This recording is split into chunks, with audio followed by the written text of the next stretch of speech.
Kanye West calls himself a genius, and he says it almost all the time. I know you've heard him say it. Now, I had a discussion with a group of people one day, and I said, I agree that Kanye West is a genius. I think it's very difficult to be a rap artist, to actually lay down the vocals, and at the same time, you're producing your own beat, and you're constructing your whole entire album. You know what I'm saying? Like, that's not an easy task. I think there are genius producers like, there's so many, like, for instance, whatchamacallit again, Timbaland. Timbaland never called himself a genius, not to my knowledge. Hold on. Whatever your label that you're bragging about, if you need to tell other people you are that, you are not that. That's like alpha males. Guys that walk, I'm an alpha male. No, bro. Because if you were, you wouldn't need to tell me. It would exude off of you. I would see it. I wouldn't have to hear it. I agree. And that's. Hold on. I know I'm smart. I would not dare call myself a genius seriously around like serious people. I wouldn't call myself a genius because the first thing everyone's going to think is, well, obviously you're not if you think you're one. I agree. I can't. So my thing, and that's a big part of this conversation, right? Which is he essentially he's been saying that for such a long time that I think people have conditioned themselves to actually call him a genius. Oh, it's like Trump. Exactly. You say a thing for long enough and not just say it, but attack people who disagree with it. Right? And eventually you just beat everyone into submission. Oh, he's a genius because he says he's a genius. You start repeating what he's saying because after a while it gets into your head subconsciously. And I was trying to explain that I'm not saying that he's not a genius. To me, I still think he's a genius producer. I'm not going to take that away from him. He's a musical genius. That doesn't mean he's an Einstein genius. Yeah, totally different thing. There are a lot of other hip hop producers that are, if you're going to call Kanye a genius, there are a lot of other hip hop producers that came before him, before social media, that were geniuses too. And when I mentioned a few, it was only one person really that was pushing back on the ones that I was saying. And I was just like, RZA's a genius. Oh, hell yeah. He's like, well, I don't know, but he only does one kind of sound. I was like, one kind of sound? I was like, yo. And he's younger than me. I could tell he's younger than me. He's probably in his early 30s, late 20s. I'm like, bruh, you need to sharpen your sword. Like, you need to put your ear to some, like, Wu-Tang beats and really take a listen, because sonically, RZA was very different. And when RZA and Wu was on the rise, Premier was already there. Like, Premier was like stapled in the game, not just because of Gang Starr, because of all the production he did. I would tell you honestly, so many other people. I would tell you honestly, Premier's work with Guru is some of my least favorite Premier work. I'm half and half on that. I really like Gangstar. I like Gangstar. There are obviously some serious classics, but I think some of the work that he just did around the industry with different artists, his beats are so, like, it's hard to say this, but it's almost like Guru. I don't want to say he ruins the Premier beats, but his lyrics are just so thought-provoking that you almost forget that you're on a Premier beat. I could see what you're saying. I've always been a Gang Starr fan from back in the day. Me too. I like Gang Starr. I just think that when you got to hear those Premier beats without that, not, I was going to say mind numbing, but that would be bad. Mind opening, because there's so much shit that Guru would say that it was like I personally would get lost in his lyrics and then forget. Like one of the best beats that I think Premier did is Dwick. And yeah. Like Guru belongs on that, but I really don't appreciate the beat until I hear the lesser rappers on it. And then it's like, oh man, this is one of those Premier beats. I don't know. That's just how I've always felt about Premier. I thought Premier was making beats for Guru for a long time. So my thought process when it came to it was like, they know each other, they boys. So he's making beats catered to his boy. Yeah, it's a Gloat. And he's making it to cater to him. They actually had a falling out a little bit because Guru felt like, yo, you are giving these other dudes in the rap game better beats than us, like for me. And I didn't see it like that. I saw it as those beats were specifically for other people. Like J. Root the Damage's album production, Premier did it from root of the tutor.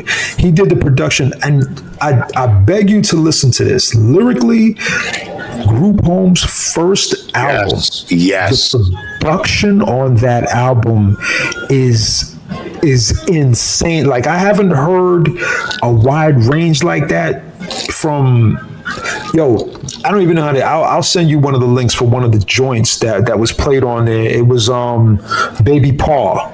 If you listen to Baby Paw's production and how it translates, because there's three things he did in that song. The first beat was a skit beat. And then in the middle of it, he put on Benny, oh my gosh, I forgot this famous Latin Cuban singer, Benny, this dude, it's not Benny Moore. He put on Benny Moore. He put on a song by Benny Moore. In the middle of the song, the whole song is, like I said, it's 3 sections. So he put the skit beat where dudes is fighting, and then he put on Benny Moore's song, and that shit was just smooth. And then it transitions into the actual song with Little Dap rhyming over it, and it just sounds so hard. Like, I listen to that and I just like go, damn, how the hell did he think of this? Like, and it just, but again, masterful production, and I classify him as a genius. There's no escaping that. And I heard people. Well, if we're gonna call Kanye West a genius for his beat and music production, then yes, absolutely. Yeah. So now we got RZA, we got Premier, and I would throw somebody else in there that I always liked is Easy Mo B. Easy Mo B has some dope beats. How are you not gonna say Dr. Dre? Of course, Dr. Dre, but that's a given. Like, I think when I think about genius producers, I'm always like, let's just put it like this. When I come up with lists even of like dope rappers of all time, I don't want to put just the ones that everybody knows. Like, we all know the big names, and the Timbaland is obviously on that list, right? Pharrell is on that list, beyond a shadow of a doubt. You know what I'm saying? Their range, they're just literally their span of time in producing music from different eras, because they transitioned from 2000s all the way to like 2010 or some crazy shit. Like, they've been but I think part of that is also that signature sound, because everybody you named has a signature sound. Exactly. Right? When you hear a Premier beat, if I don't have to know who's on it. If I could just get the hook and I hear the scratch and then the lyric from the dude who's rapping on the song from also, I know it's Premier. You know it's Premier. You know what I'm saying? Like, there's just some dope producers out there that just never got enough credit. And that's why I was trying to get across. I was like, yo, man, you're not really, because I even mentioned Eric Sermon. Another unsung genius. Unsung genius, but he was like, nah, not Eric Sermon. And I was like, wow. I was like, yo, come on, bro. I was like, you realize this dude has been producing since 1980, because their first album came out in the 80s. Well, dude, he's been producing beats long before most of the equipment people used to produce beats existed. Thank you. So I'm sitting there, I'm like baffled. I was like, yo, you young. And the chick on the side was listening, and she listens and she's like, you don't like Eric Sermon? She's like, I'm gonna get out of this. She got up and she was like, I'm not even in this conversation now. I was like, yo, son. But this is again, this is one of the things that I'm trying to get across here too is that the age gap difference, right? Mm-hmm. Because he's from an era where Kanye was kind of like ruling at the time, and I'm sure Pharrell was in that space at the same time with Kanye a little bit too. He doesn't really know the history, and because I think there's another factor to Kanye that you're not giving any credit to. And we live in this information age, and social media. He is an attention whore.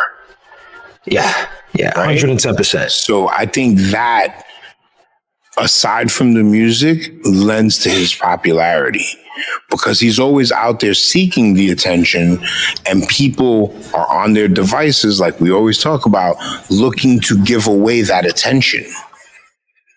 Mm-hmm. It's the same reason the Kardashians are famous, bro. What do you know them for? Nothing.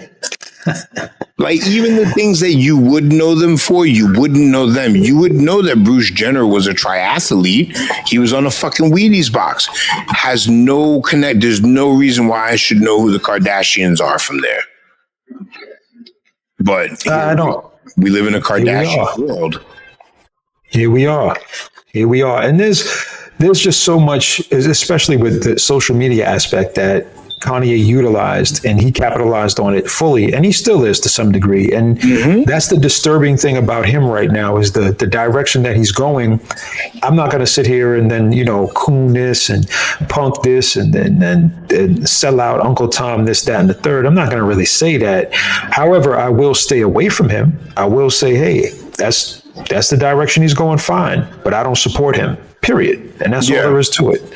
You know what I'm saying? I'm not going to get on and call people names and think that that's going to solve anything.